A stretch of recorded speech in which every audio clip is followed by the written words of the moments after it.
ازيكم يا امارات؟ عاملين ايه؟ شايفين كيكه الحليب بالكراميل القمر دي؟ تحفه القشطوطه يعني باسهل طريقه، وعاملها لك بطريقه سهله قوي لدرجه انك هتخش المطبخ من اول مره هتطلع معاكي بالشكل اللي يجنن ده. طعمها حلو جدا، سكرها مظبوط، ما تقلقيش من صوص الكراميل اللي فوقيها مع الكريمه، الاتنين بصراحه يجننوا.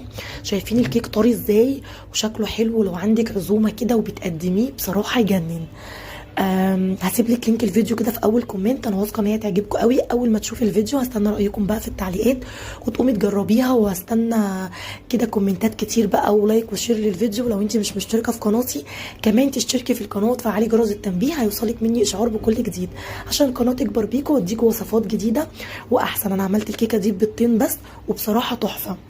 تقدري طبعا تزينيها بكذا شكل زي ما قلت لكم. شايفين شكلها حلو ازاي؟ شكلها حلو وطعمها يجنن. يا رب الفيديو يكون عجبكم، وباي باي.